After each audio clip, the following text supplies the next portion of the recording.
I'll give it one more minute and then we'll get started, guys. We'll start it. I love how you used me as the model for your cover slide here. You know, the full head of hair, the youth being thin and trim, Absolutely. and yeah, Yeah, absolutely.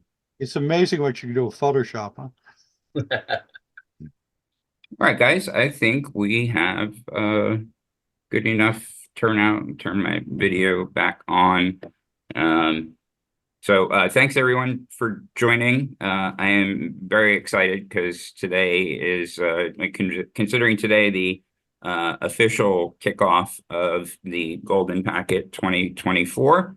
Um, guys, sure you all know that we typically start around this time of year, sometimes February, sometimes March. I think may have actually started it once in January. I think I think I was a little excited. But in any event, obviously we typically have a speaker, but I thought we may as well start kind of digging into this because there are going to be some changes this year. I personally I think they're really exciting changes, and looking forward to presenting them to you. Both Lynn and John Tarbox will have an opportunity to talk, but I think I'll do most of it. And definitely want to keep this open, informal. And if you guys have any questions as we go along, happy to entertain them, and then have Q&A and just like open dialogue at the end. For anybody who just joined, I did not do this artwork. This artwork is compliments of Mid-Journey on Discord. So very pleased with it. So go over details of the event, the sign-up sheet and where we stand on that, some changes that are coming up or be part of this year's event. Just kind of a little bit about the spirit and overall kind of approach for this year, and just making sure that we're not losing sight of what we're out there doing and how important it is, and how amazing it is. Introducing a new role this year, calling it team captains. And then, as I mentioned before, so give Lynn an opportunity to kind of fill in on anything that I may not cover, and then or anything you really want to go over. And then John Tarbox again will go over the Golden Packet appliance and where things stand. I'm going to talk a little bit about the website and the wiki. Brief update on the APRS Foundation, because we do shameless plugs now. And then, as I mentioned, really any sort of Q&A. So without further ado, ATGP 24, Saturday, July 20th, 11 a.m. start time. I actually thought about pushing it up to 10 a.m. Just kind of incentive to get folks there closer to on time. I figure if I say 10, be there by 11. But uh, Tim up at Katahdin, I mean, easily has the most challenging time getting there in time for the start. So decided to leave it where it is. And I think, the critical point is that, we really want everyone to be there for 11 a.m. to start passing packets, not troubleshooting and figuring out why stuff isn't working. Because, if you follow all the advice and use the configs that we recommend, and you do testing, 2-3 times before the event, there really should be no reason why you're not passing packets when you first connect all your equipment. It should be pretty much instant. Goal is to stop by 2 p.m. I think we all know that along 2,200 miles, there's bound to be some inclement weather, and we typically get some lightning various places along the trail. And so sometimes I'm surprised we even make it to 2 o'clock, but in the past we've tried to run it until like 3 or 3:30. Really should not take even remotely close to this long, but just kind of have a buffer. So 2 p.m. So 11 to 2, 3 hours for the event. We're really sticking to the start time. So, it's just really, really important that everybody stays on point. the sign up sheet is on at goldenpacket.net. It has been since the 29th. It's actually pretty well populated already, and I'm impressed because there's really only 4 spots that are don't have anybody signed up for them yet. But I think I know who's going to take 3 of those 4 spots. So we are adding Lookout Mountain in Chattanooga, Tennessee. I think it was, I want to say 3 years ago. We just had a random station just show up on Lookout Mountain and start beaconing, and just weren't expecting them. And evidently they just took it upon themselves the day before the event that they were just going to go and be part of the event. So, but this year we're going to make it official. I spent a lot of time on Google Maps, nothing formal yet, like insofar as Radio Mobile is concerned, but I picked out a spot I think is going to work out all right. It's like an hour and 45 minutes from my house. So I think I'm going to drive up there and check it out and just see if that place is going to work. And then obviously we want to get our site plan put together to see what sort of behavior we're going to see. I think the biggest concern is between Lookout and Klingman's and Springer and Klingman's and Lookout. We could run into some parallel path issues, and we just want to make sure that that's not really going to be a big problem. But might be making another change so Flip and Ben, so W4FLP, KO4DSD, they activated Springer in my place when I went up to Klingman's. They both commented that it just really didn't feel like something Appalachian Trail based, because it was just drive up, pick up your equipment, plop it down on a picnic table and go. And so, the real Springer site, there's actually 2 that have been activated in the past. They're not really all that far line of sight, at least driving wise. They're pretty decent distance, but something we're thinking about doing. I'm going to take a ride up there on March 23rd with Flip. I'm just going to scope it out. Lynn, I see you're raising your hand, sir. Yeah, I just threw into the chat a map capture of where Springer has been activated recently in the lower left corner, and Springer optional and Springer original, as well as the Springer parking if you go for the Springer original in the upper right corner. So if anyone wants to see relatively where we're talking about, the map is in the chat. Yeah, I'll bring it over here. So this is where Mount Oglethorpe, which is Eagles Rest, is the name of the park that's up there that I've been going to for past several years. And then off here northeast. So Springer PRK is the parking, and then Opt and Org are the 2 sites that have been activated in the past. The PRK is nice and close. I'm not sure what the scaling is on it. The 7.38 in the lower left, is that scale? That is the miles radius of the circle. Okay. All right. Yeah, so line of sight, not too bad. This is like a big valley. And then kind of the mountains kind of curve around, so northwest, and they start curving straight north. And then Chattanooga is like all the way up northwest. If you look in the chat, there's another picture that zooms out and shows you Springer, Lookout, and Klingman's. You were just full service. I love it. Let me see if I can open that one too. Hang on a second here. Where are we gonna we'll just throw it on the desktop like everything else, which is why my desktop looks the way that it does. I ended up creating a folder called Stuff, and it's actually already, it was already on our screen before you pressed that open up. Yeah. Right there we go. It didn't refresh on my side though. It's kind of odd. So yeah, so Lookout is like all the way over here, not even remotely close to the Appalachian Trail, which I guess kind of begs the question, why Lookout Mountain? But it's been discussed in the past, and we had somebody who specifically said that they really wanted to go there this year, so why not? Bob has, at least on the aprs.org site. He had several sites listed that were just not even remotely close to the trail, including Huntsville, Alabama. And so I think we kind of had some discussions about this a few years ago. And I think, I don't know, I say it's like maybe 50-50 or 60-40. People didn't really care versus did care. So a little loosey-goosey, but we're going to give it a shot this year.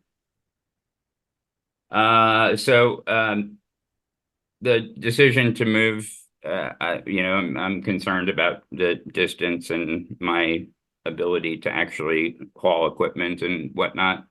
I could use Flip like a pack mule though, and have him carry it all. So that's an option. The 4 sites or stations that are currently not populated on the sign-up sheet. Let me actually bring that over here. So if you go to atgoldenpacket.net and scroll down, here's the sign-up sheet.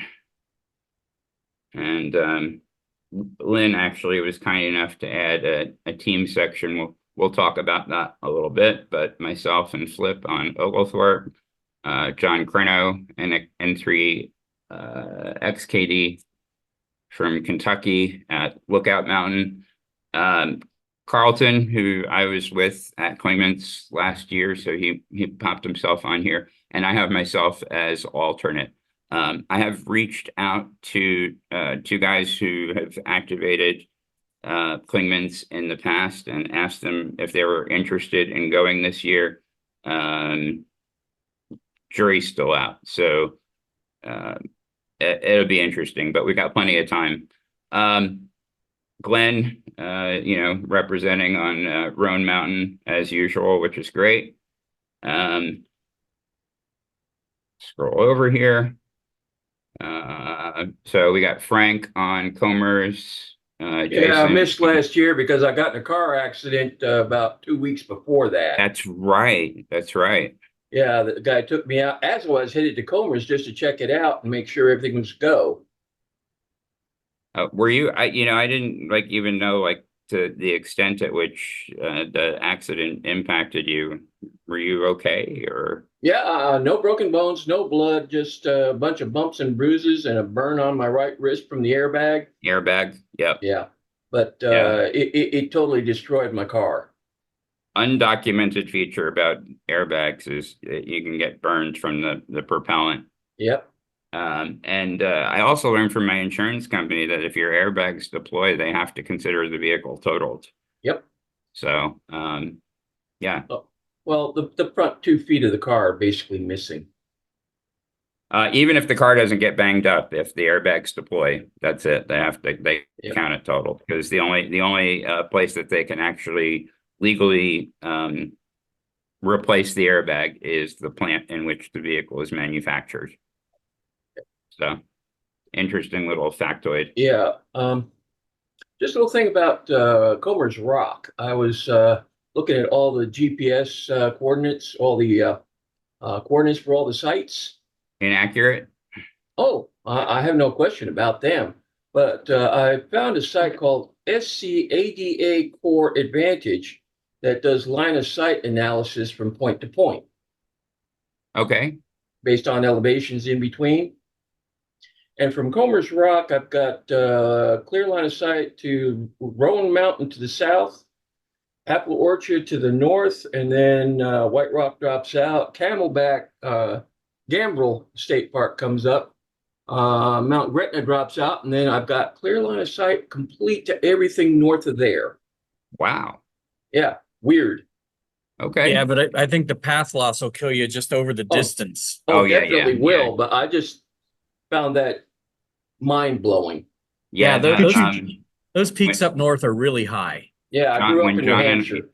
John and I did a session where he showed me how to use radio mobile, and I guess from like AO Mountain and Comers to White Rock, there's just like this huge wide open valley. It's just massive expanse of where, I mean, White Rock is like pretty much the only thing that's elevated between the two. So yep, really, really nice location. Could you maybe just bring that site up, Jeff? So we document it here, we could see what it looks like. The site he well, just mentioned. so I don't have radio mobile on this computer, so No, I no, can't he say didn't that. mention Radio Mobile. Didn't you mention a different site? Yes, it's scadacore.com. Oh yeah, SCADAcore. Yeah. Yeah, I've been on this site before. And then it's under Applications. applications. And then RF path.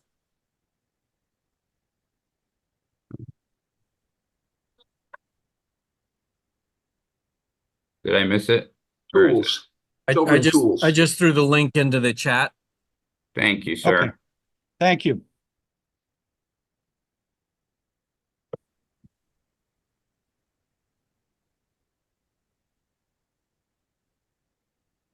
Scroll down, you put in 2 sites, and Yeah, it's pretty nifty. yeah. I just found it mind blowing that I had line of sight that far up. Yeah. So just kind of quick and dirty way. You Oh, know, yeah. you can go to radio mobile. So if you don't feel like installing like the full Windows version of Radio Mobile, so there is a web-based version. It's not quite Okay. as feature rich, but gets the job done. We move along because we got a lot to cover. I just want to get that website. Oh, just search for Radio Mobile Online. I'll put it in Thank the you. chat. Thank you. That's okay. And that was covered in, which month did we cover that in the call, Jeff? Which call? Didn't we do a call where he went through how to use Radio Mobile? It was not, well, it was your friend who just talked about it last month. Yeah, so you could go back and look at the video and see the slides is the point. Well, yeah, but there was a meeting that I said was Radio Mobile and how to use it, but that actually was not what the subject matter ended up being, okay. which was my fault. So, No we problem. have not had a proper presentation on Radio Mobile yet. I want to make a comment on SCADAcore. It does not appear to be putting in earth curvature. Ah, that may be my issue. Yeah. Yeah, by the way, Maybe. I just like I said, we've got a lot to cover, so I don't want to get hung up Right, on let's that carry on. necessarily. But yeah, I did add another line in here. So there's this really neat website called What 3 Words. Yeah. That they use 3 words to map to a location. So instead of trying to remember coordinates, if you remember those 3 words, you can easily find your location. So I had included them on the site plans the past couple of years, just because it's like a real quick and dirty way to just give somebody an idea of where you are. But I think it's pretty neat. It's kind of fun. Yeah, the only problem with What 3 Words is it's proprietary and they refuse to let anyone use it that does not directly invoke their API. Yeah, you do have to use their API. Yeah, and they will charge you for. I think they give you X number of queries, and then anything above that it costs money. Yeah. So then we've got White Rock again. Mr. Huggins and his son will be there again this year. MD Mountains. So Jim Conrad, Ron suggested an alternate site for. Oh, I just noticed you called this one Mason Dixon. That's great.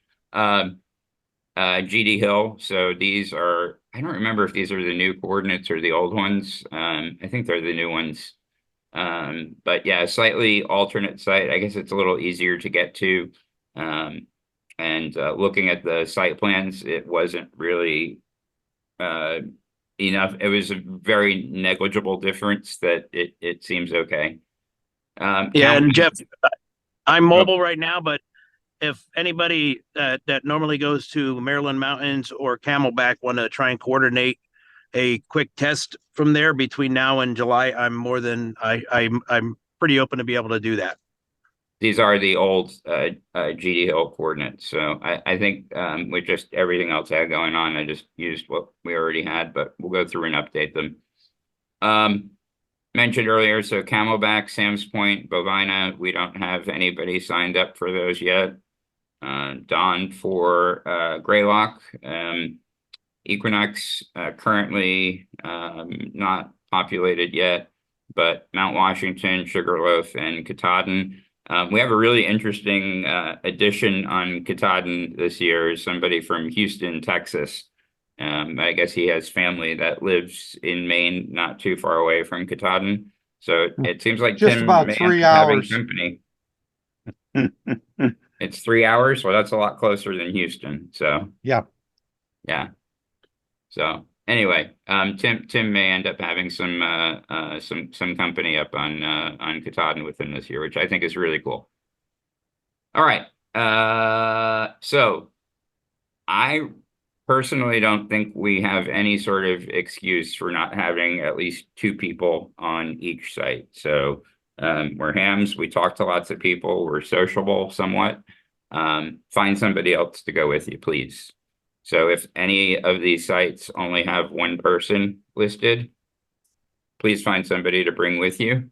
I really want redundancy and contingency planning to be part of this, and you'll see why in a few minutes. So yeah, invite friends. If you know any radio clubs in the area, you want to teach them about it. You want myself or Lynn or John Tarbox to talk to the club about what the event is about and how they can help. I'm happy to do that. But you know, we'd love to have some additional coverage. So I feel, and this may just be perception, sometimes that we kind of take the event for granted, especially those of us who have been doing it for a long time. And I put in a lot of effort every year to help, you know, to coordinate, because I absolutely love it. And, you know, 5, 6 years later, it still feels magical to me. And so not saying, you know, everybody needs to be as like rah-rah as, you know, as I am, but this event is really special. I mean, what we're doing is a one of a kind, like nobody else anywhere in the world is doing anything like this. And 16, 17 people, give or take, that are stationed along 2,200 miles with maximum of 50 watts output. I mean, I'm sorry, it's awesome. I think it's awesome. And I just want to make sure that we don't lose sight of that and what we're doing out there. I mean, we're still carrying Bob Stream with us, his creation. You know, I think the other really important point is, in my opinion, there is no better place to learn about APRS than Golden Packet, because we have lots of very knowledgeable people on APRS. We're using it in one of the you know, the most appropriate or most I don't know, I guess just an incredibly helpful, powerful use case, and what we are able to accomplish with it, how we're able to modify it for our needs. Just, you know, think about that and keep that in the forefront of your minds, that it may seem kind of like old and boring because we do the same thing every year, but we're trying to adapt that too. 2 years ago, we added in the appliance when Kenwood stopped making the D710. You know, we're continuing to move forward with exploring that, and some changes that John Tarbox is going to talk about this year. But you know, I can't believe I said it, but kind of like go for the ring. You know, this is an amazing event, and you know, I just hope people don't lose sight of what it is that we're doing, because it's not just going out and operating portable. It's being part of something that's really, really special. And you know, I love doing this with all you guys. Yeah, I think this is just an unbelievable group, and you know, happy to be part of it. Happy you guys let me be part of it. Happy you let me run it. You know, I hope more and more people learn about it, and I hope that we continue to find ways to involve more people in the event, because It's just, I think it's amazing, and I hope you guys do too. So, I guess like why do we learn history? What are the sort of things that have helped the event be successful besides just purely knowledge of APRS and being hams? Does anybody have an idea of the last time that we were successful in passing packets the entire length? I know we did in Like, 2019 on, I was gonna say, I think it's been 1200. at least 4 years, at least. Yeah, maybe 5, Don. I think you're right.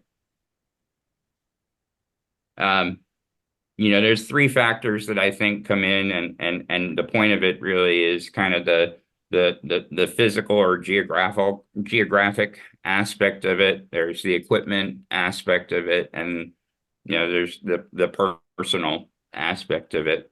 And when those 3 elements line up, and we hit this the way that it needs to be done, we can execute on this so well that I think we've got the sun, the earth, and the moon in alignment, and we're all focused on the same goal.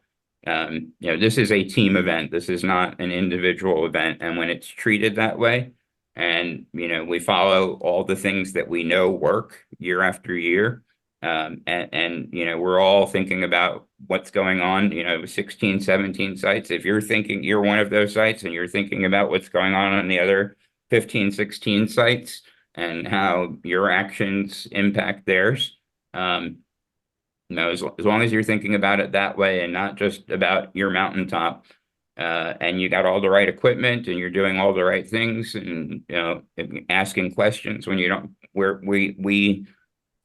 we can do this. We really can. It is, again, it's a team event. It's not an I event or a me event. Your actions influence and directly affect all other stations. You're late, it affects everybody. You don't pay attention and you're running at 9,600 and everybody's at 1,200, you affect the entire event. So it's really, really important to make sure that everybody is following all the hard work that Lynn, myself, John, we all put into this every year. We don't really ask for a lot ahead of the event, cumulatively in terms of like hours. I think maybe 2 or 3 hours total, maybe 3 to 4. It's not really that much of an investment of time. And if you guys do it, man, this is something special that we can really make happen. And so, with that, what are the things that have caused us to fail? Geography, equipment, timeliness, all the same things. So, any one or more of these factors, they negatively impact the event. Thanks to Mr. Huggins, the change from Hawksbill to White Rock was just pivotal. I mean, really, really pivotal. I had not paid close enough attention to realize how much Hawksbill put us on that kind of like that point of like a 50-50 chance of being able to pass packets through that part of the trail. And switching over to White Rock, I mean, it was a huge difference, and it's just amazing. And then we last year added Sugarloaf, which I don't know why, but Mount Washington and Katahdin had never really been a problem in the past, but the year before last, so 2022, there were issues. We added fill-in coverage by having Sugarloaf there, and it made a big difference. So Brian up on Sugarloaf, with him there were no issues whatsoever between Mount Washington and Katahdin. So we're doing that again this year. Making sure everybody's running consistent hardware. We know the Kenwoods pretty much guaranteed to work with each other. Everybody's running the same speed. They're running the same settings. Works great, as far as the appliance is concerned. Don, I mean, I can't even imagine how many hours Don put in to pick an audio interface and configuration settings, and Mr. Langner with making the changes to Direwolf code.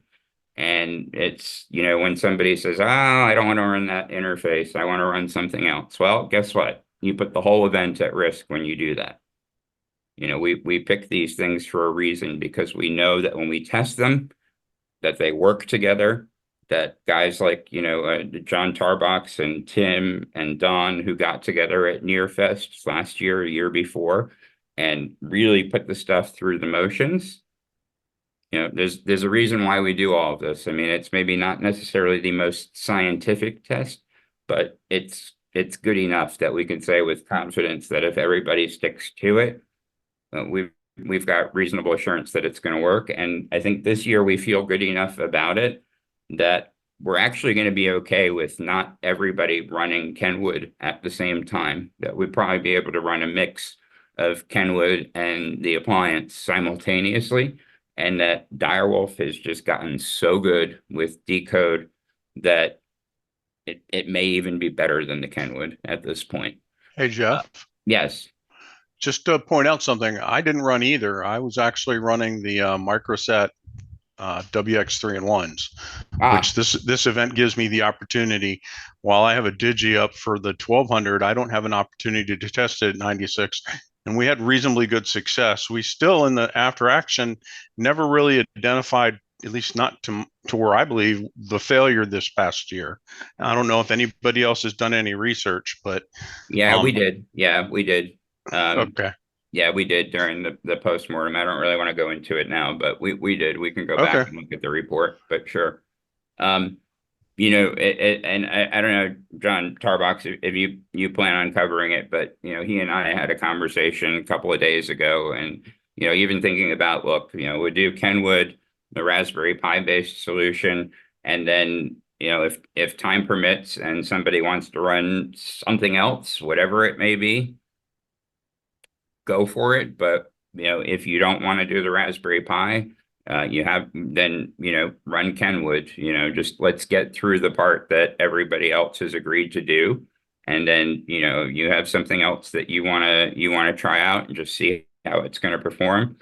We're not going to say no, but we're going to say let's get through the parts that we need to get through first, and then have at it. You know.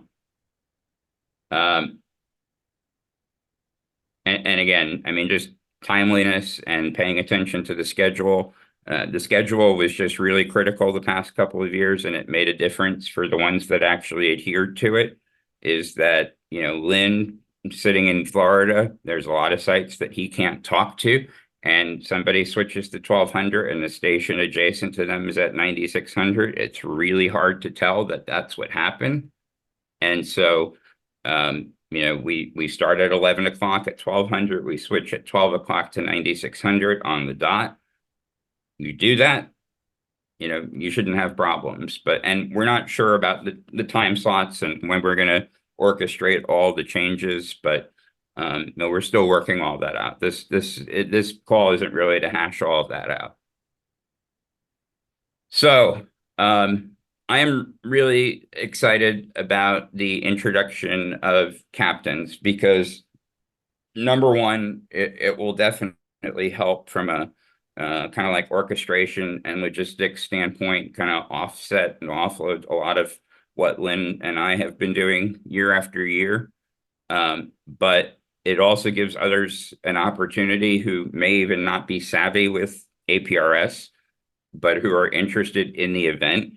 And even if they don't want to go out on the trail, you know, they can still be part of the event and just lend tremendous value. You know, so the idea is that we're effectively going to break the trail into three parts: Northeast, Mid-Atlantic, and Southeast. And then we want three people who are going to volunteer to be a captain for each of those three regions. And their responsibilities, it really isn't as much work as it sounds like. It does cover 2 slides, but a lot of it's just because the font is really big. But you know, any APRS knowledge that is necessary, we'll teach you, right? I mean, it's really not it's not as involved as being out on the trail and running a rig. It's, you know, it's just enough to be dangerous, sort of thing. you know, in improving communications and logistics is the number one goal. Making sure people are on time, making sure if somebody can't make it, that there's a plan in place.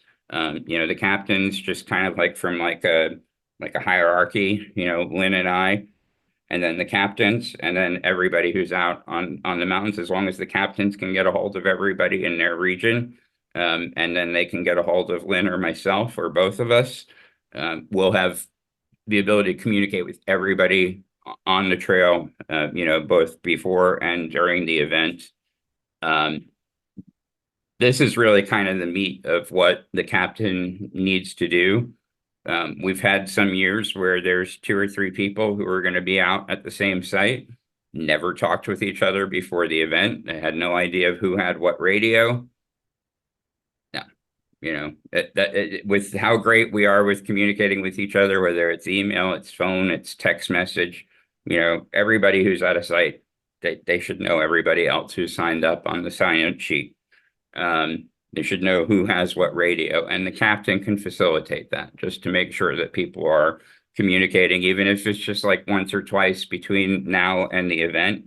You know, I should know that Bill has the Kenwood, and if something happens, is Bill close enough to me that I can go pick it up for him or from him? Or who's going to have the Raspberry Pi, and if something happens to them, is somebody else going to be able to get it? Or, you know, are 2 people going to bring a Raspberry Pi with them just in case? So if the captain is the one who is tracking all of that, Lynn and I don't need to worry about it. You know, there's going to be a trust element to this. We'll be having regular check-in points with them just to make sure. But you know, I neglected to take inventory last year, and that really kind of got to me because there were some things that happened that there were some deviations that had I done it beforehand, I would have known about it. But making sure people are actually testing. The ideal scenario is people get out on mountaintops and they actually test their radios. But, you know, somebody has 2 APRS compatible radios like me sitting in my living room testing.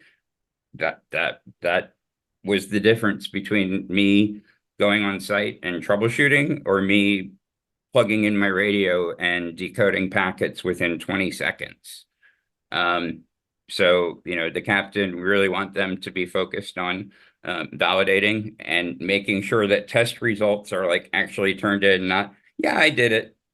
Okay. What did you do? You know, what sort of results did you see? Did you have any problems? You know, that sort of thing. And then coming back to the group and sharing it. And we're going to do that for each and every person that is involved with the event, just to make sure that people are doing their due diligence. But it's ultimately the captain who's going to be responsible for that. Again, you know, just being able to maintain communications with each site in their region, whether that's direct or indirect. So we know some of the sites don't have cellular communication, but, you know, somebody can get in touch with Greylock, and then Greylock can talk to Equinox. They may need to relay messages to the captain. That's fine. You know, we'll accept that. We understand the challenges. And it is the Appalachian Trail. There's parts of it that are really remote. There's no cell phone coverage. We're not all carrying Iridium phones and Garmin spots or whatever. So whatever we need to do, but just as long as the captain's got everybody's phone numbers and just kind of a plan in place, you know, we can get a hold of each other, whether it's an emergency, it's weather related, it's an equipment problem. We just want to have a plan in place. Logistics, you know, captain should know what time people are leaving, what time they're going to get on site. Was there a question? Okay, sorry, I thought I heard somebody talking. You know, just making sure people are leaving on time, they're going to arrive on time.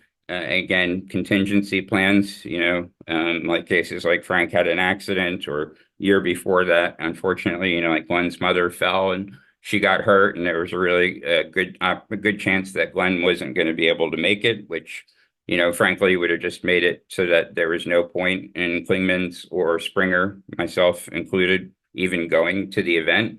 You know, thankfully she was okay and Glenn was able to make it, but you know, had there been a second person for Roan and he wasn't the only person there, it really wouldn't have been a big deal. So the captains can make all that stuff happen without Lynn and I needing to micromanage. And not only that, but yeah, it could be 3 people who have never worked a golden packet before that want to be a part of the event, and they will be an integral part of the event. And we've just expanded the event for 3 more people. It's awesome. I think that the value of this is just going to be like something that, you know, the few days after the event, we're going to say, wow, you know, why haven't we been doing that in the past? I hope that's what the results are. Anybody have any questions on this, or does it seem pretty straightforward? I was going to interject that it would be positively wonderful, but absolutely not required if the captains were actually within simplex range of one of the sites in their area. Okay. And I would work with that person on putting up a temporary eye gate so that they could see the raw packets coming in from one of their stations, and of course all the digipeats, and that they could then have that gated down to me. So Yeah, definitely I not a forgot to put requirement. eye But gates on here. yeah, anyone thinking about being a team captain, you don't have to be there, but if you are, that's a bonus. Yeah, and if everyone on this call is planning on being out on the trail, but you know somebody who might be interested in being a team captain, have them reach out, have them join the group on groups.io. You know, we'd love to have them in the fold. By the way, speaking of the group on groups.io, there is a subgroup for the ATGP 24. We've created subgroups just the past couple of years because you know, there's a lot of people who end up unsubscribing from the list during all the planning phases because the volume of messages increases significantly. And we want to just kind of keep things relatively low volume in the main group. So just make sure you're all signed up for the subgroup, because that's where all the, you know, all the kind of like weekly chatter will be. Lynn, this is your drawing, buddy. Thank you too. Oh, Thank that's you good. I to like it. AI art. So Lynn, and anything I haven't covered or anything that you want to cover, this is your time, sir. You know me, I'm not shy. I was jumping in everywhere in between. That's fine. Yeah, everything you said about how the captains are going to make it easier is all true. And just being able to reach out and be able to touch people on the trail when we might need to is just fantastic to be able to do that. So yeah, I don't have anything to add. Awesome. I like it. That means you and I are on the same page, which means I learned a lot over the past few years because you're my my mentor. So thank you. You have indeed. Mr. Tarbox, I tried to use AI to have like an appliance that looked kind of like a radio, and that was the best out of the 4. That's okay. I'd like the AI image to be on the first screen. You're gonna let me share my screen? I will. Let me see if I can grab this bar here and stop sharing. Go for it. Okay, thank you.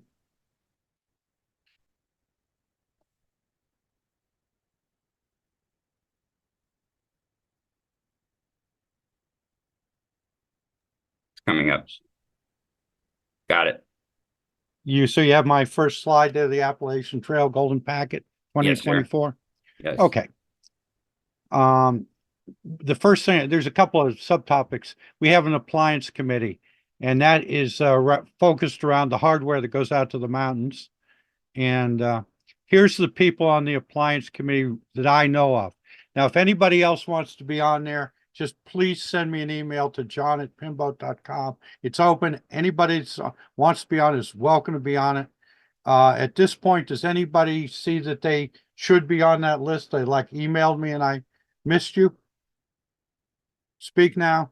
I will say I actually don't consider myself to be on the committee, so if you want to take me off, that's okay. So I feel like I'm kind of biased that I shouldn't be on it. Well, you can always abstain from votes. Yeah, just Okay. label him ex officio. There we go. Yes. I like Or excess baggage or something like that. that. Okay. I'll take either. Anybody that wants to be on the committee is welcome to be on the committee. Just send me an email and I'll get you added to the list. Meanwhile, you know, this is recorded, so you have this list. If you're not on the committee and you know one of these people, feel free to contact them, discuss it. This is designed to be totally transparent. We want everybody to know what's going on, and we're not trying to hide anything. Okay. This slide changed a little bit today, but rest in peace, Kenwood D710. The whole impetus for this is that Kenwood for a while stopped making moldable radios. Bob had specified everybody would take a 710, or most people. Tim obviously doesn't lug one up Katahdin, and that was specified. When everybody uses the same thing, it makes it easier to ensure everything works, as opposed to just bring whatever you happen to find that day. I understand they may be coming out with a replacement for the 710, but I doubt it'll be in time for this year. Hopefully Kenwood will follow what Kenwood's doing. But because of the loss of the 710, we needed other options. So I believe it was 2 years ago, Don Rolfe developed the original APRS appliance. It's fully written up in QEX. That's the publication of the ARRL, if you're not familiar with it. If anybody wants a copy of that article, we can send you the copy of the article. Basically, when we took that out, correct me if I'm wrong on this, Jeff, but it worked on some mountains, but it didn't work on other mountains for various logistical reasons. Yeah, and I mean, there's also the participation element. I mean, there were, I think, more than half stations did not participate in it. So right, but for the ones that trained on it, and I'll go through the training a little bit, it worked. And so our goal for this year is to look at additional options. Maybe for whatever reason you don't want to use that appliance, you want to use something else. What are the other options? We want to broaden the options. Okay. It's equipment for 2024. What are you going to take out to the mountain? And I broke this into 3 phases. The first and primary goal is to move the packet. And Jeff mentioned something about 1200 baud. Some of the stuff is not cast in concrete, so don't take this as dictum. It's not a papal encyclical here. But I had specified that you show up on the mountain at 11 o'clock, your gear is working, and if you're in 9600 baud, that's what you pass. If that fails for some reason, then the Lynn would coordinate with the things, and we might drop back to 1200. But I can tell you my experience last year on Mount Washington, they have a gate on the auto road and you have to drive to the top. So I arrived just before 11 o'clock, and I've got my radio all set up as a mobile radio in the van with the antenna on the roof. I turn on my 710. I immediately have packets from both Katahdin and Greylock and Equinox. And so that ideally is what's going to happen at 11 o'clock. The packets are passing. We declare success at 11:05 or something. That's the ideal world. If for some reason it's not working at 9600 and we say, well, let's drop back to 1200, that would be coordinated and you'd be told to do that. You're not just going to willy-nilly do it on your own, because as you can imagine, if some people are running one speed and some people are running another, there will be no communications. So once everybody's passed the packet and the team captain is coordinated with Lynn and Jeff, and we declare success, that is success for the golden packet. Then we can start phase 2. Once we've have success, we don't really want to be, in other words, change one thing at a time. Don't have 6 different variables. Change one variable at a time. Okay, phase 2. This is where we could test a new appliance or multiple appliances. So in other words, if you're up there with just your Kenwood and you're passing packets and you don't have anything to test because you didn't bring an appliance, great. Just leave your Kenwood radio on and packets should continue to pass. Stations with appliances to test at this time, basically, if it's a separate set, you can turn off your Kenwood, turn on your appliance, and then check with your adjacent stations. You should have voice comm with them. Is the packet being passed? Yes. If they're saying, yeah, the packets are still going, your appliance is working just like the Kenwood, that's success. You can report the status, check with your team captain, make sure it's working through the full chain, not just the adjacent stations. In other words, you could have, for instance, your hop count off. So I went to the adjacent station, but didn't make it all the way. If it's yes, you can continue to run it, or maybe you have a second thing you want to test. If no, if you're breaking the chain at that point, that means your appliance is keeping anybody else from testing. So you turn your thing back off, you turn your Kenwood back on so that the chain is working to permit somebody else to test. And all the tests, we don't want everybody just randomly turning radios on and off. You're going to coordinate through your team captain so they always know who's running what at any given time, and they're going to coordinate with Lynn. Coordinate in advance so we know what you'll be taking to test, and make sure it's approved by the team captains and documented. So, we're not like, hey, what's Fred running on Pike's Peak? Oh, I don't know. He said he was going to take some radio. We want this all documented and tested in advance. Okay. And then what do we expect for an appliance? How are we defining an appliance? And there's functionality that the Kenwoods do that must be maintained. In other words, if you look at like Yaesu radios or Anytone radios, you'll find they claim to be APRS, but they don't fully implement the specs. And so I'm going to look to Lynn really to pop in on this, and he's taking the lead on this. So we need a special hop count. We need hop 77, hop 77. Not every radio can do that. You need to be able to put that in. During the event, dynamically, you need to change your beacon rate.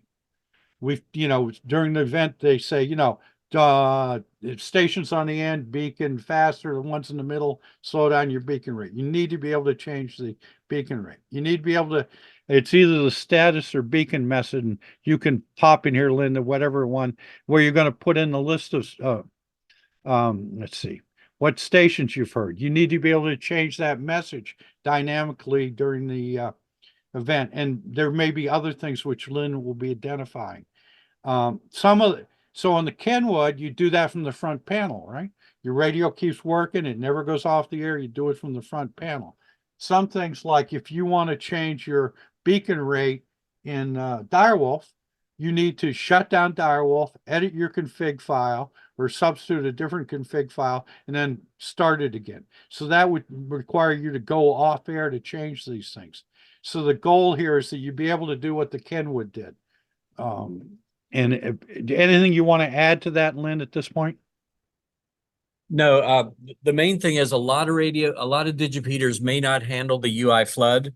That was the unique thing that John added to Direwolf just so this event could work. Because without UI flood, the packets get longer and longer the further out the digipeater chain they get. So the point for you guys is, particularly if you're new to APRS, something like UI flood, you're probably not thinking about it every day. We have these experts like Lynn that know this backwards and forwards. John Langer has put in a tremendous amount of work to make these changes, like how it handled UI flood and a lot of the minutia. But these appliances, this list will be evolving. I'll add UI flood to that. And, if you have an appliance you want to test, which we'll get to next, what are they going to look like? Well, it's to be determined. We may have multiple appliances. We may say we tested X and we tested Y, and bring them both, or bring one or bring the other. If you have suggestions, please submit them to the committee for testing. For instance, one of the things we were talking about is the completely hardware solution that doesn't use a Raspberry Pi, doesn't use Direwolf. We're open to anything. I'd try to at least send us an email by April 1st saying you're planning on submitting something. We don't have to actually have it in hand by April 1st, but the time to say, oh, I've got something new. I just bought it at HRO over the 4th of July weekend and I'm going to bring it. Well, that's too late. And you need to be very specific. So you can't say, I'm going to use a Yaesu radio with a Raspberry Pi and Direwolf. Like, which Yaesu radio? Which Raspberry Pi? A 02W is different than a 5, it's different than a 4, it's different than a 3. It could work on one, but not on the other. They're not all the same. Which version of Direwolf are you using? The current version, an older version? Has it been modified in some way? Which interface card are you using? Are you using the Dyna card? Are you using the DigiRig mobile? DigiRig. Yeah. Yeah. What are you using something else? You need to be very specific. And then what we're going to do is, assuming we have access to it, we're going to set this up and test it. And, does it work with a 710? Does it work with your appliance B? Does it work with appliance A? We're going to want to test all this well in advance. And if you're submitting a design, we expect you to document, like, how do I change the beacon rate on that, what I'm submitting? You got to tell us how to test it, and we'll test it, and it has to be able to perform that functionality for us to recommend it. Okay. And then phase 3. So in other words, phase 1 is the basic traditional vanilla golden packet where we pass the packet, and that's how we're defining success. Phase 2 is where you bring in these various pre-tested, certified's not the right word, but appliances for testing. Whether it's just one of them, whether it's two of them, we do that during phase 2. And then at some point we're saying, okay, we've tested everything we could there. Then we want to do other testing. So while you're on the mountain, like a couple of us in New England talked about bringing up Mestastic radios and testing them, which have nothing to do with ham radio. Maybe you want to test on 70 centimeters to see if you can reach the next mountain on 70 centimeters. Maybe you want to do a soda activation while you're up there. In other words, if we go well and we've done the golden packet by 11:15, maybe we've tested all the appliances by 12:15, 12:30, you're up there and like, hey, we got a couple hours. Well, maybe you want to do some of these other things. You can leave your Kenwood beaconing and go set up a HF POTUS or soda station on the side. So whatever you want to do, and some of you may want to coordinate with your team captains. A couple of you guys want to say, I'm going to take a couple of microwave dishes, whatever. But that is, that's phase 3 after we've done the first 2. And that's the end of my slideshow here. So I'll stop sharing. And questions, guys?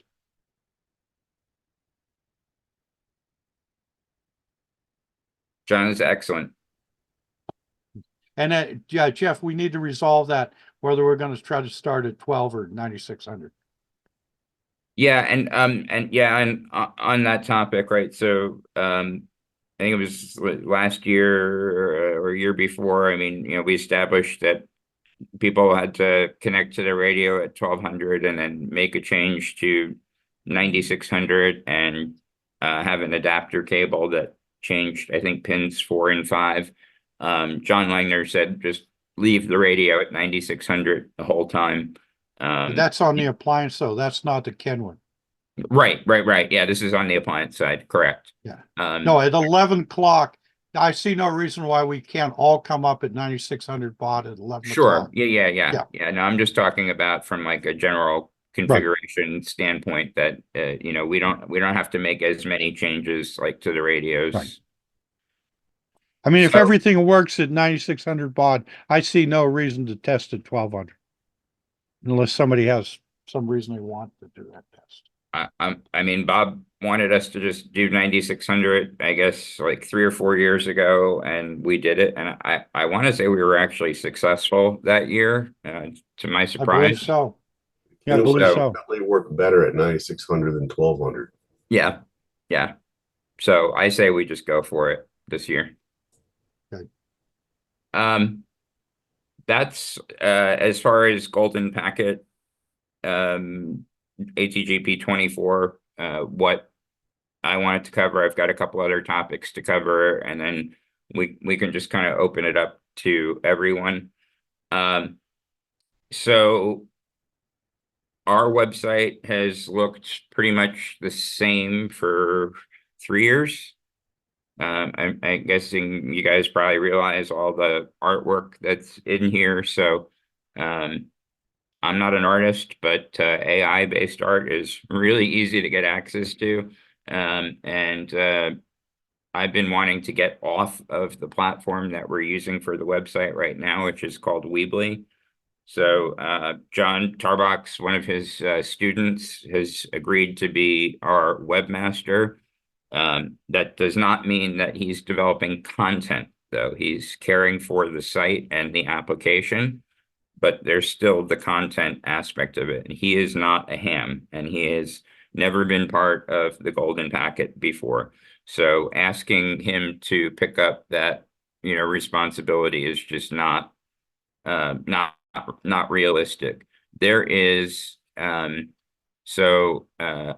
made a big boo-boo, I guess a couple of years ago after Bob passed away, in that I told Tapper to just remove all the Golden Packet information from aprs.org and create pointers to at goldenpacket.net and to the wiki, thinking that I was going to have a ton of time and just, snap my fingers and everything was just going to be there overnight. That did not happen. So, 2 years later, there's still a ton of information that really should be up there, but it's not.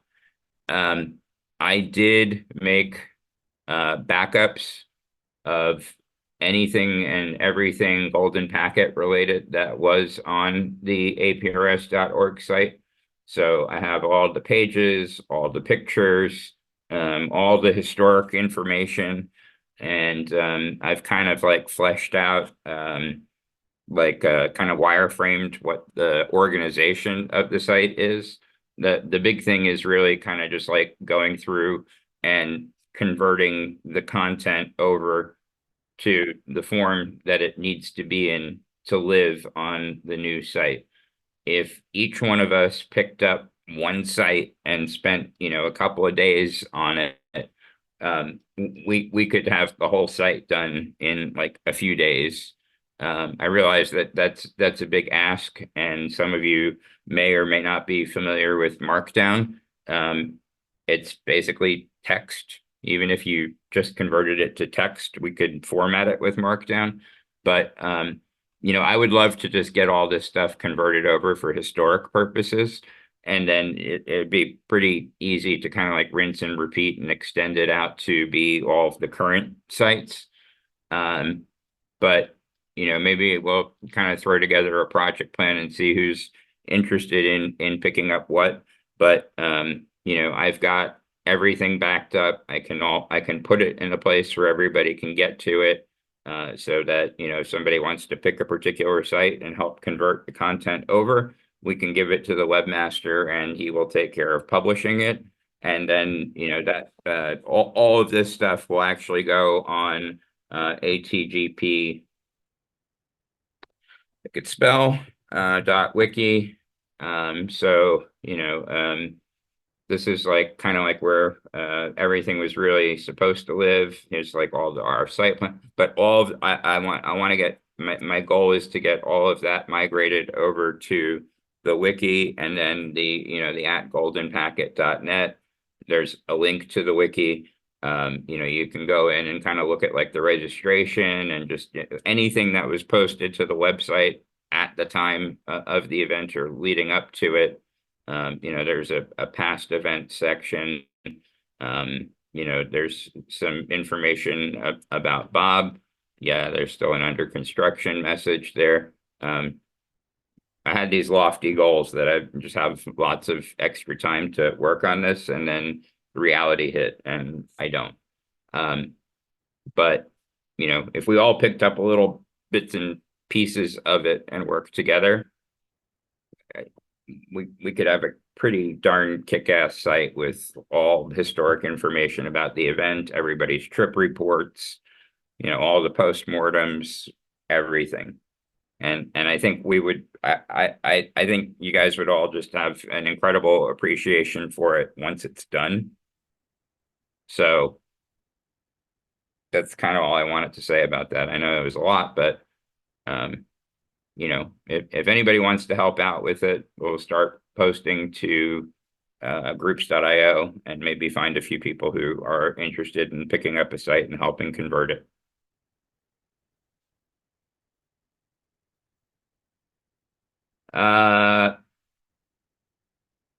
The APRS Foundation is official.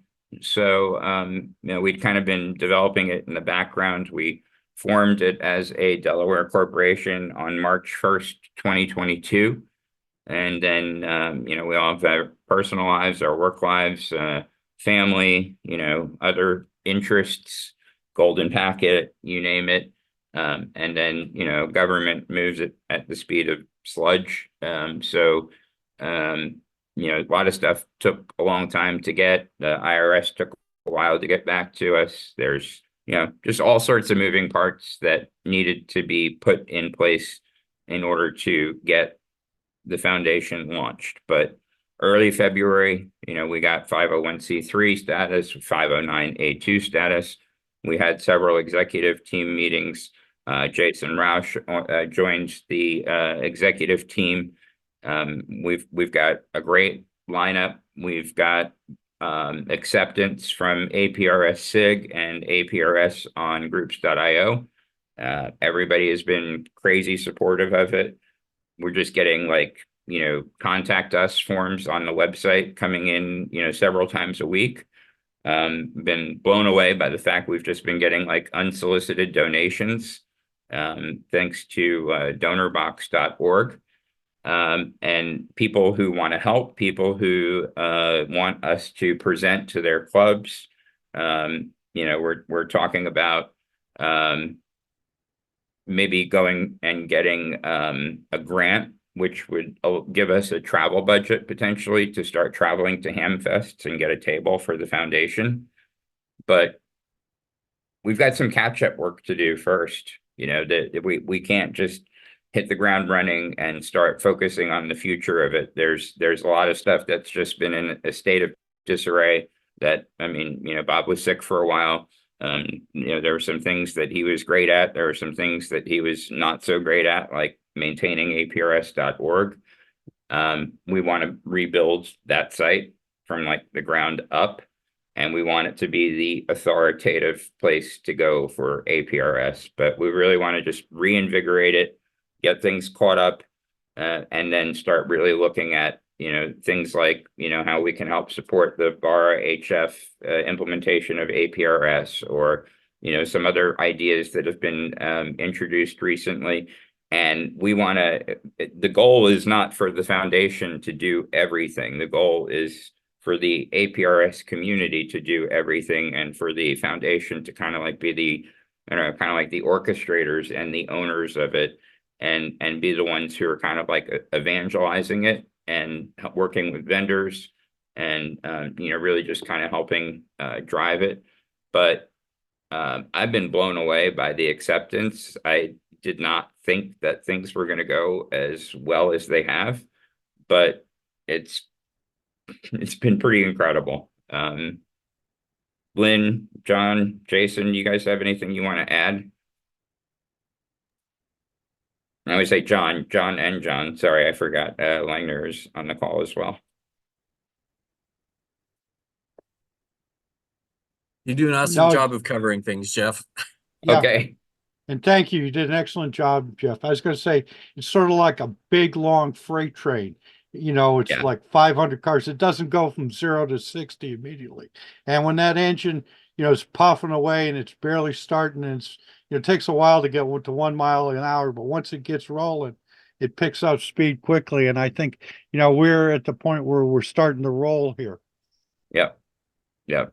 So, a little sneak peek at something that pretty excited about. So the APRS protocol specification document. Let me close some windows here because I just got so much going on here. Let me see, where did that go? Let's open up another tab, shall we? APRS, there we go. So the APRS 101 has been maintained in PDF and Word format in various styles for years, and all sorts of different versions all over the place. No one authoritative source for it. That's about to change. So there is now a official presence for the foundation on GitHub. And then right now it's called APRS 101 beta, but this will be renamed to APRS protocol specification. And this repository is currently restricted, so it's in private status.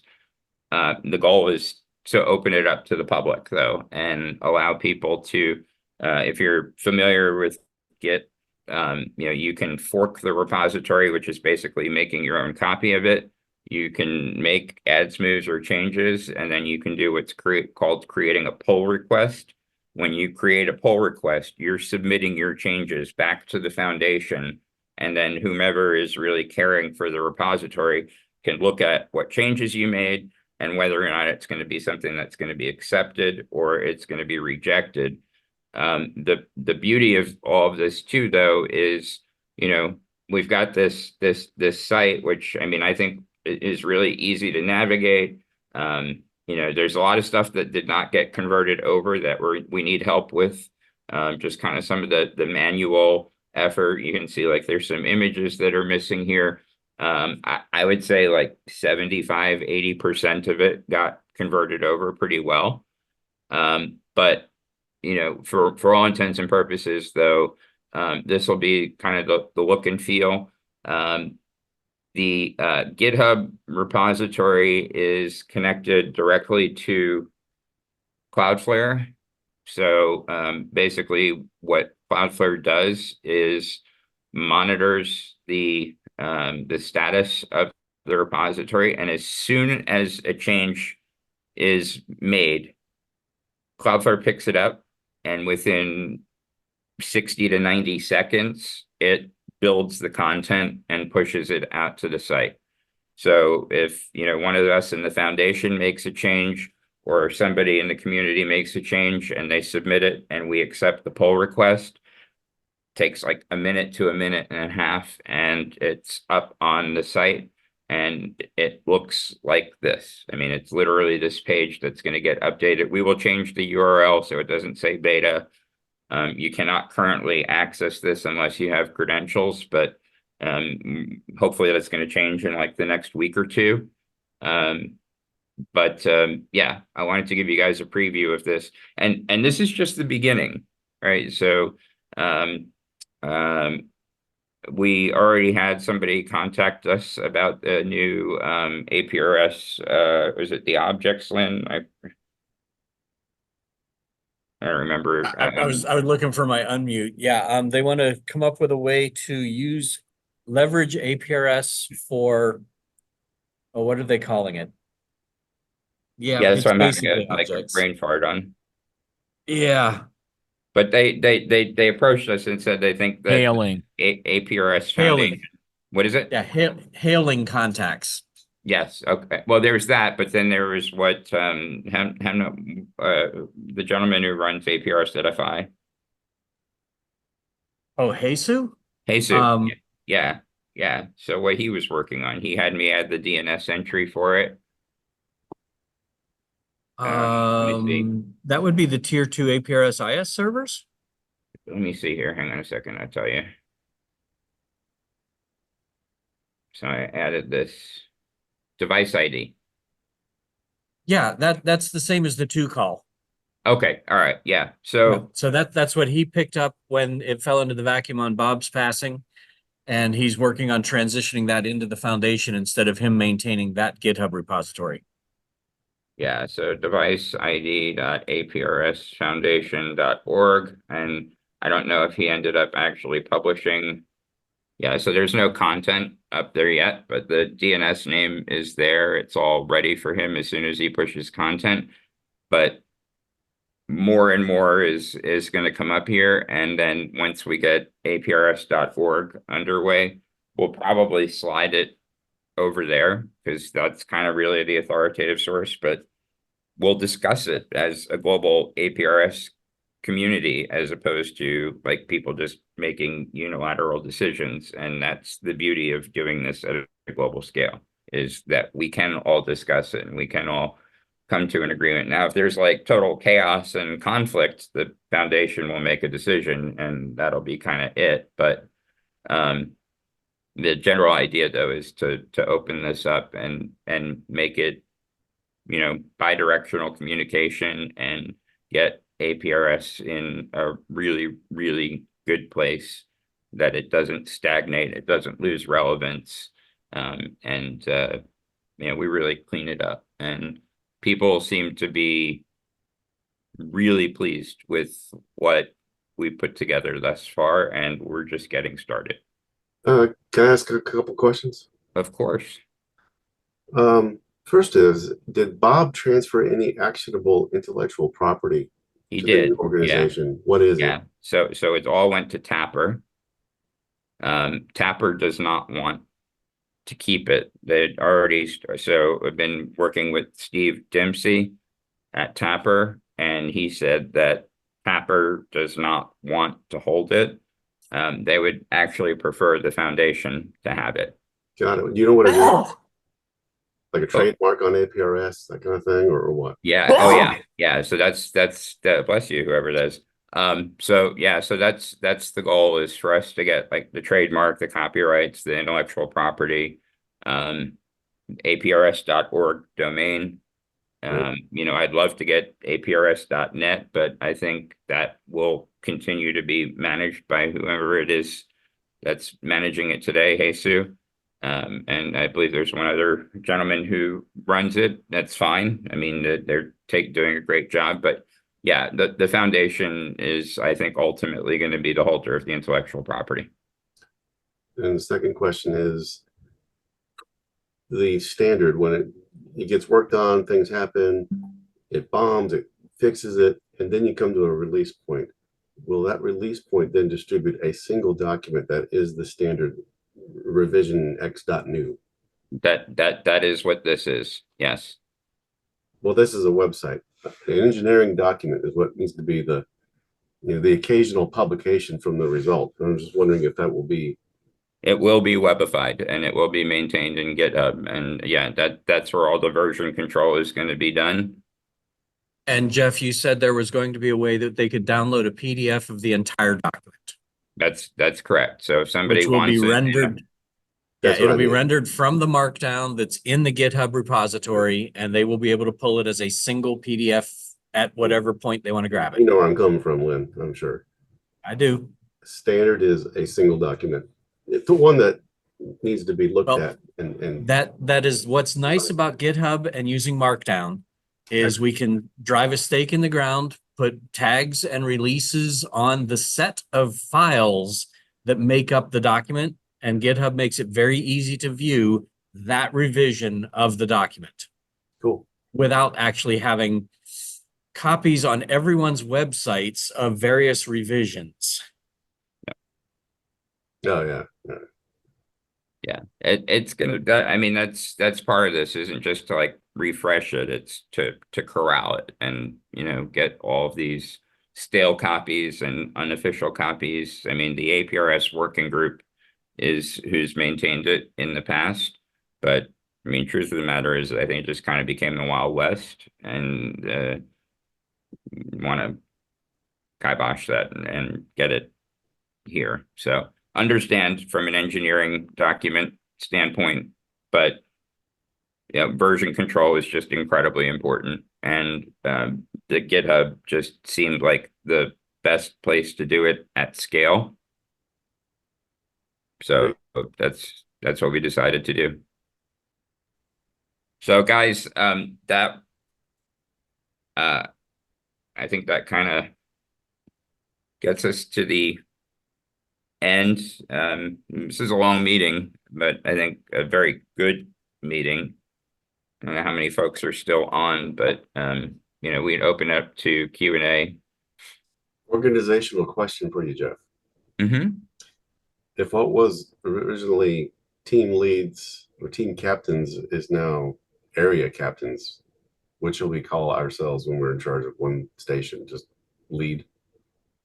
Oh, yeah, I mean, I guess, yeah, I mean, that's fine. Site lead, team lead, whatever. Yeah. totally cool. But and then I did also forget to mention that the team captain. I mean, you guys, if somebody's going to be captain, by all means, come up with a name for the team that makes up all the sites that make up the team.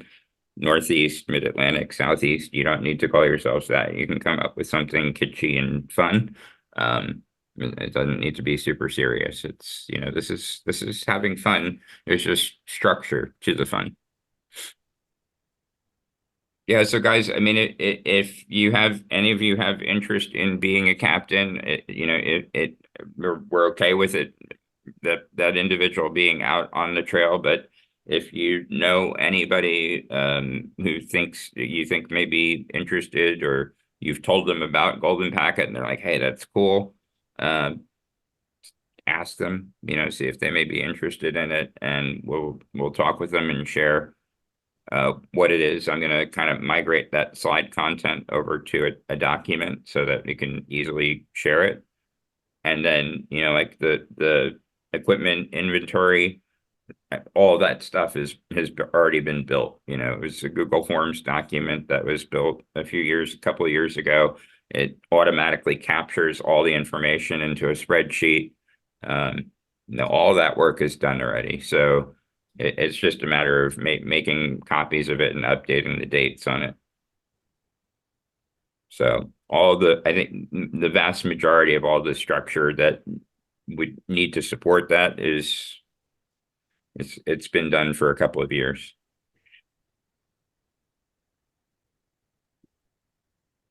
So guys, anybody else have any other questions, comments about the event, the website, the foundation, the weather, anything? T-shirts this question. year? T-shirts this year. That's a great question. We can. Yeah, we definitely can. Thank you. Thanks. All right, folks, take care. See you all. Thanks, Jeff.